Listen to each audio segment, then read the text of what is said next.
আসসালামু আলাইকুম ওয়া রাহমাতুল্লাহি ওয়া বারাকাতুহু। বন্ধুরা, আপনারা সবাই কেমন আছেন? আশা করি আল্লাহর অশেষ মেহেরবানিতে আপনারা সবাই ভালো আছেন। আলহামদুলিল্লাহ, আপনাদের দোয়ায় আমিও অনেক ভালো আছি। আমার আজকের আলোচনার বিষয়বস্তু হলো ওহী কি ও কেন। বিসমিল্লাহির রহমানির রহিম। আলহামদুলিল্লাহি ওয়া কাফা ওয়া সালামুন আলা ইবাদিহিল্লাযীনা ইসতাফা। ওহী কি ও কেন? সৃষ্টির মধ্যমণি হযরত মুহাম্মদ মুস্তাফা সাল্লাল্লাহু আলাইহি ওয়াসাল্লামের প্রতি পবিত্র কুরআন নাজিল করা হয় ওহীর মাধ্যমে। তাই সর্বপ্রথম ওহী সম্পর্কে কয়েকটি জরুরি বিষয় জেনে নেওয়া দরকার। ওহীর প্রয়োজনীয়তা প্রতিটি মুসলিম জানে। আল্লাহ তাআলা মানুষকে এই পৃথিবীতে পরীক্ষার জন্য পাঠিয়েছেন। সে লক্ষ্যে তিনি তার প্রতি কিছু দায়িত্ব কর্তব্য ন্যস্ত করেছেন এবং সমগ্র সৃষ্টিকে তার সেবায় নিয়োজিত করেছেন। অতএব পৃথিবীতে আসার পর মানুষের জন্য দুটি কাজ অপরিহার্য হয়ে দাঁড়িয়েছে। এক তো এই যে সে এই জগৎ এবং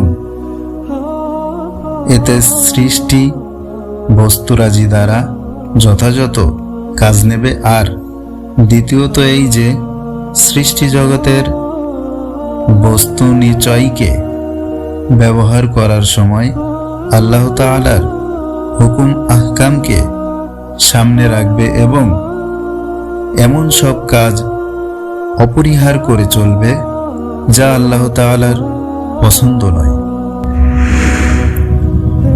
মানুষের জন্য অপরিহার্য এই যে দুটি কাজের কথা বলা হলো, এর জন্য তার ইলম প্রয়োজন। কেননা সে যতক্ষণ পর্যন্ত না জানবে এই সৃষ্টি জগতের হাকিকত কি, এর কোন বস্তুর কি বৈশিষ্ট্য এবং এর দ্বারা কিতাবে উপকার গ্রহণ সম্ভব, ততক্ষণ পর্যন্ত জগতের কোনো একটি জিনিসকেও সে নিজ কাজে ব্যবহার করবে না। এমনিভাবে সে যতক্ষণ পর্যন্ত জানতে না পারবে আল্লাহ তাআলার মর্জি কি এবং তিনি কোন কাজ পছন্দ ও কোন কাজ অপছন্দ করেন, ততক্ষণ পর্যন্ত তার পক্ষে আল্লাহ তাআলার মর্জি মোতাবেক জীবনযাপন করা সম্ভব নয়। সুতরাং মানুষকে সৃষ্টি করার সাথে সাথে আল্লাহ তাআলা এমন তিনটি জিনিস সৃষ্টি করে দিয়েছেন যার মাধ্যমে সে উপরিউক্ত বিষয়ে জ্ঞান অর্জন করতে পারে। এক, মানুষের ইন্দ্রিয় অর্থাৎ চোখ, কান, মুখ ও পা। দুই, আকল বা বুদ্ধি। তিন, ওহী।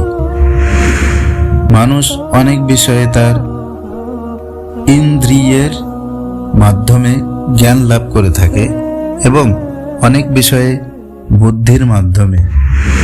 আর যে সকল বিষয়ে এই দুটোর মাধ্যমে জ্ঞান লাভ করা সম্ভব হয় না, তাকে তার জ্ঞান ওহীর মাধ্যমে দান করা হয়।